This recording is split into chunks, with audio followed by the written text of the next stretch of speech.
Retornamos com o segundo bloco do nosso Mão na Roda de hoje, conversando com a doutora Viviane Pitilin dos Santos, que é advogada e rotariana do nosso Rotary Clube de Tupã. Hoje o nosso assunto é direitos da pessoa portadora de câncer. Quando tivemos oportunidade de, no primeiro bloco, esclarecer as questões em relação ao INSS, dos direitos que a pessoa tem, que as carências não existe uma carência, né? Certo, Viviane? Mas é uma carência que tem um prazo até, né? É flexível. Bom, e as questões de FGTS, PIS, PASEP e outras siglas que poderão ser requeridas também pelo doente ou por seu parente que está prestando assistência àquele doente. Bom, aí nós começamos a pensar na questão, nós falamos do INSS, falamos de fundo de garantia, etc. E em relação à previdência privada, Viviane, isso tem existem as leis específicas também em relação a isso. Exatamente. Todo contrato privado, e nele eu já vou colocar a previdência privada, vou colocar o financiamento da casa própria, o seguro de vida, são contratos que fazem lei entre as partes, sujeitos às nossas leis, é claro. E esses contratos, todos nós precisamos tomar muito cuidado, porque eles têm a obrigação de trazer a previsão do encurtamento, se não houver a quitação, mas pelo menos do encurtamento, no caso de diagnóstico do câncer, do contrato de financiamento do imóvel, por exemplo, da família, ou o pagamento proporcional do seguro-saúde, do seguro de vida, da própria previdência privada. Então, qual que é o cuidado e a dica para todos nós? É que nós possamos observar naquelas cláusulas pequenas mesmo, feitas pequenininhas, para que a gente desista de ler muito, se ela traz essa previsão. Porque é muito importante pagarmos por algo que depois vai nos auxiliar no momento em que precisamos. Na contração do contrato, muitas vezes você tem uma vida muito saudável e você imagina, não vou precisar, mas não só para essa questão de câncer, mas às vezes você é acometido de uma outra doença que o seu contrato pode resolver tudo. Então, a previdência privada, contrato de seguro de vida, contrato de financiamento do próprio imóvel, bastante cuidado, muita exigência mesmo, passem a lupa antes de assinar para ver se ele se enquadra dentro dessas previsões legais. A gente leva na regra geral que se a Previdência está sujeita a essas prerrogativas que são constitucionais, por que não o contrato privado? Mas se a pessoa abrir mão desse tipo de prerrogativa e assinar um contrato que não prevê um pagamento diferenciado para um diagnóstico de câncer, ela abriu mão. Então, ela deixa de estar protegida nesse ponto. Você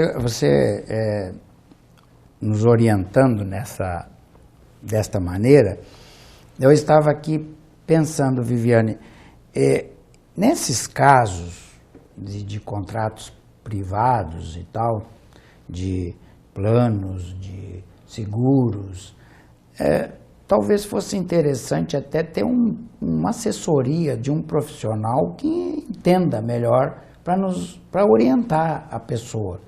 Aí não é puxando a brasa para o advogado, mas um profissional que trabalhe no ramo, que a gente conheça ou que seja da confiança da gente, para que possa dar uma orientação mais técnica para a gente.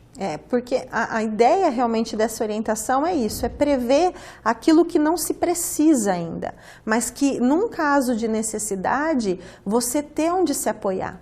né? Então, a consulta de um profissional ou um apontamento para você que está assistindo agora, já anota num caderninho e fala, olha, eu preciso num contrato de seguro ver se esse seguro me auxilia num caso de doença de incapacidade total permanente, num caso de câncer. Anota, tome nota. Ou pergunte a alguém, né, que tenha condições técnicas para informar, num contrato de financiamento a longo prazo, porque as grandes instituições, a Caixa Econômica, por exemplo, ou outras instituições de financiamento de imóveis, ela toma nota com os seus profissionais, ela tem estimativa, ela tem estudo, ela consulta economista. E por que nós não? Por que aceitarmos um contrato quando, em posse do dinheiro para pagar aquele seguro, você pode escolher? Então escolha, pergunte, tome nota, realmente procure orientação. Faça como essas grandes empresas que fazem um financiamento para 60 anos e ela não vai perder dinheiro, porque ela consultou um corpo técnico antes de firmar o contrato. Sem dúvida. E essa questão de seguro é tão interessante que, de uma maneira geral, as pessoas quando fazem seguro, elas pensam mais no caso de acidente. No imediato. E a questão, às vezes, de uma doença, que nós estamos falando aqui do câncer, que normalmente, embora a gente tenha dito que mudou muito, mas ainda é uma doença, muitas vezes, de arrastada, de mais tempo de tratamento, etc. E às vezes, nem todos os seguros são bons nesse sentido. Exatamente, porque é uma doença que traz um impacto e que às vezes exige uma modelação da família, do tipo de imóvel que se tem, você tem que fazer uma adaptação, alimentação, então há um impacto. E se o seguro que você pagou, se você sacrificou, pagou, não conseguir lhe abraçar nesse momento, então ele não serve. Sem dúvida. E eu posso exigir sim, porque eu estou na condição daquele que vai contratar. Então, posso e devo exigir. E aí é vamos dizer assim, baseado na experiência, nós trabalhamos em áreas bem diferentes, mas que muitas vezes são afins. Depois de assinar o contrato, muitas vezes não adianta nem recorrer à justiça para querer modificar aquilo que está lá assinado. Exatamente. O contrato, às vezes, ele é assinado com medo, né? E eu digo sempre que não, o contrato a gente pode colocar tudo que a lei permite, justamente porque não dá para questionar. Você aceitou as regras e depois não tem como querer embutir uma outra situação que não foi prevista. Sim. E aí não adianta se debater. Não. Porque está assinado. Bom, mas aí, em relação a essa coisa, nós falamos aí questão de seguro e tal, mas nós temos o que eu chamei de siglas. Exato. Porque são tantas siglas, né? Nós temos IPTU, nós temos Imposto de Renda, enfim, a questão do IPVA. Do IPVA, né? Da compra do carro, às vezes há uma deficiência ou uma sequela relativa à doença. Então, tem as suas regras também e é importante que o pessoal tenha essa noção. Como que funciona, Viviane? Na verdade, toda isenção de tributo federal, estadual e municipal, ele traz uma série de requisitos a serem preenchidos mesmo. Então, não basta a pessoa ter sido diagnosticada com câncer. É necessário que a gente tenha um laudo médico de um profissional que tem condições de fazer isso, muito bem alicerçado, trazendo as consequências e todas as outras sequelas, como foi muito bem apontado. E uma vez cumprido isso, então, a nível federal, eu vou estar pedindo a isenção do imposto de renda, em primeiro momento, Tenho também a isenção do IPI para produtos importados. Então, todas as siglas, né, a gama que nós temos dos tributos federais, elas já trazem essa isenção. Que, diga-se de passagem, o nosso país o país da sigla. É o país das siglas e sempre a gente pagando, né? Exatamente.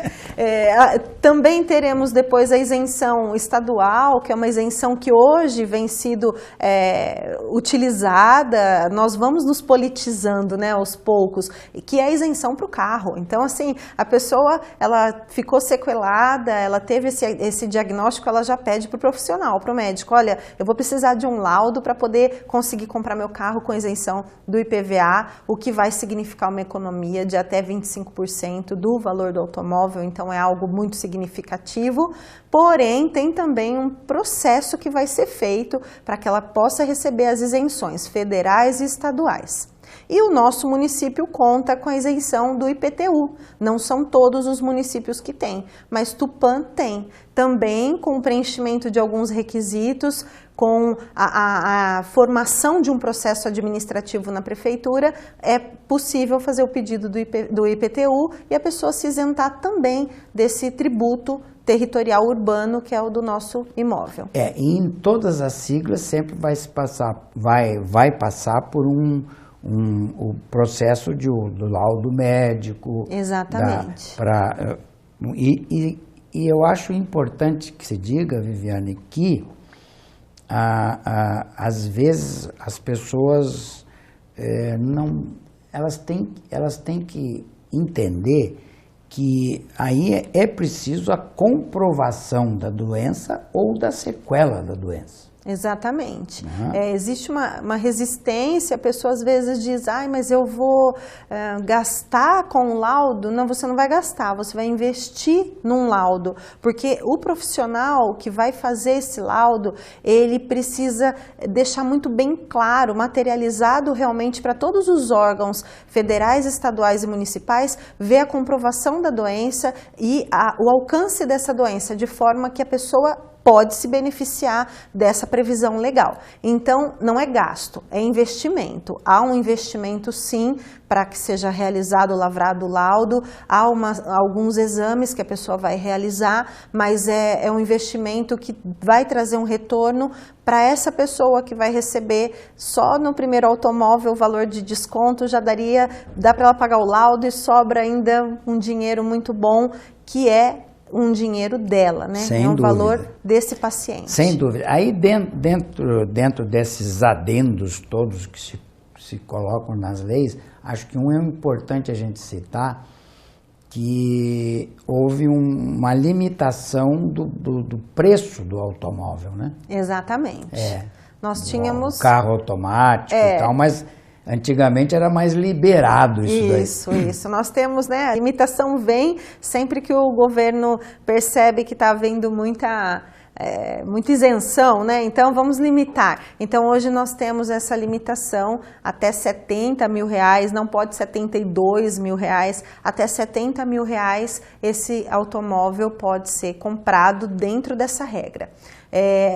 Também é uma regra, ele não pode ser financiado, então a agência de qualquer marca, ela vai estar fazendo a venda e comprovando tudo para as receitas, as isenções estaduais e federais, e aí o pagamento é feito em dinheiro. Então o paciente pode fazer o empréstimo através de um consignado, de um banco dele de confiança, mas não financiar o veículo. Então a gente tem alguns requisitos a serem seguidos, a limitação desse teto do valor, mas mesmo assim, nesse valor a gente consegue alguns automóveis automáticos aí de muita qualidade e que o paciente vai ter um certo conforto para poder utilizar, né, desse bem com uma tecnologia maior. E mais um detalhe, se o paciente estiver impossibilitado de conduzir esse veículo, o seu cuidador lá poderá estar autorizado a dirigi-lo. O acompanhante, mais uma vez, sendo uma figura muito importante de participação nesse cuidado desse paciente. Então, vamos falar do laudo, Viviane. Tem algumas características de isenção. Eu faço muito do imposto de renda. alguns para o caso de automóveis.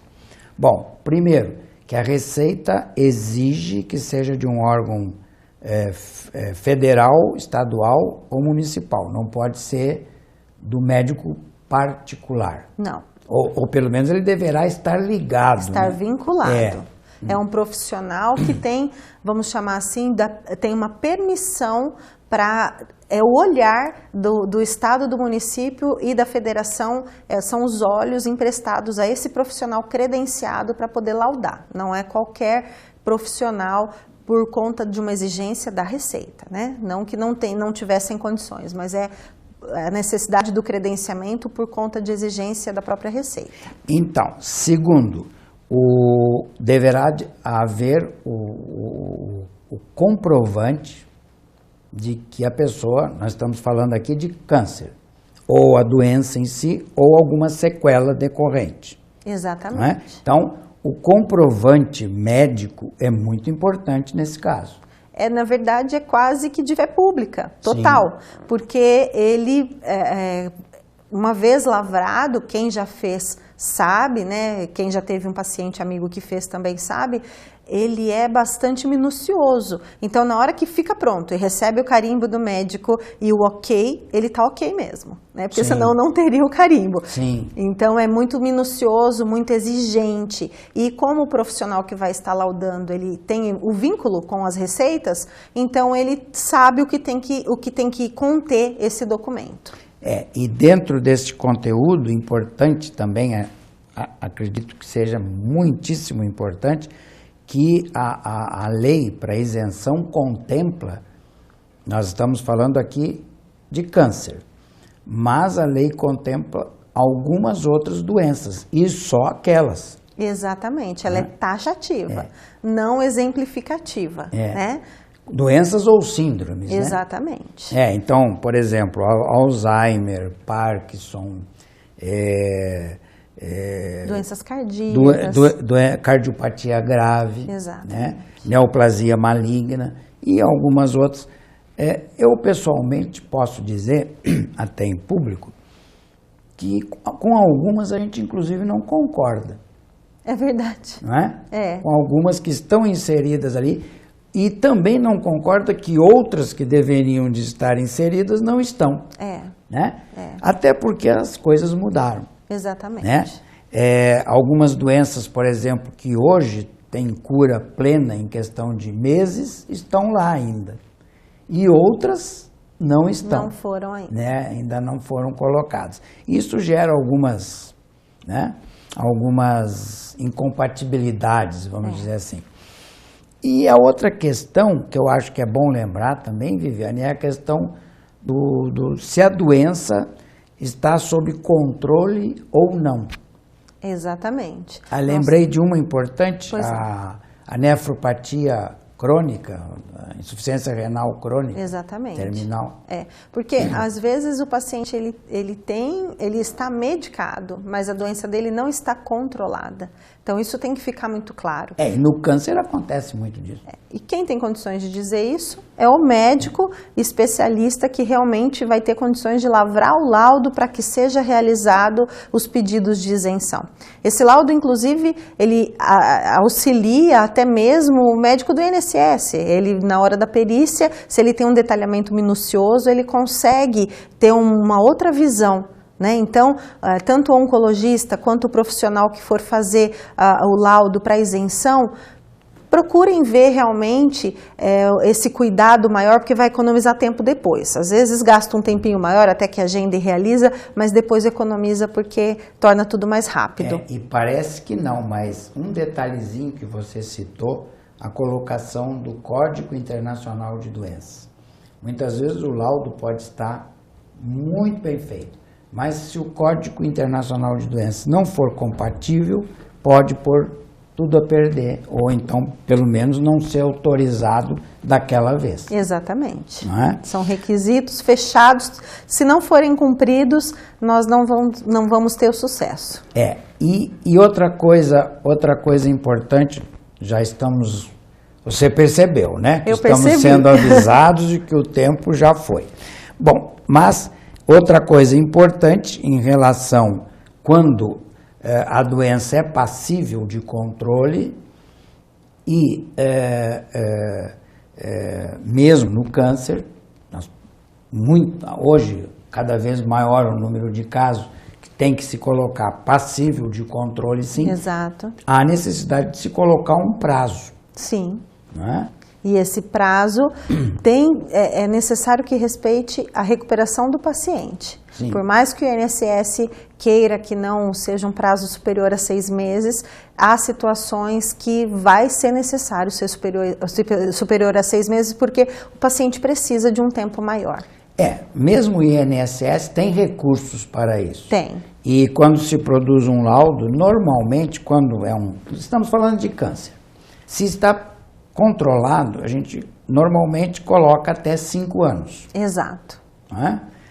O imposto de renda, ultimamente, tem tentado driblar essa questão técnica, mas a gente continua colocando. E quando não é passível de controle, quer dizer, está mais avançado, aí é prazo indeterminado. Exatamente. A Receita... Ou melhor, nem tem prazo. Toda vez que houver qualquer questionamento, mesmo por conta do INSS, ele pode pedir uma nova perícia, o paciente tem ciência disso, mas tem que respeitar o tempo de cada um. Sim, perfeito. Viviane, nosso tempo está esgotado. Uma pena. Teria alguma coisa assim que nós deixamos de lado?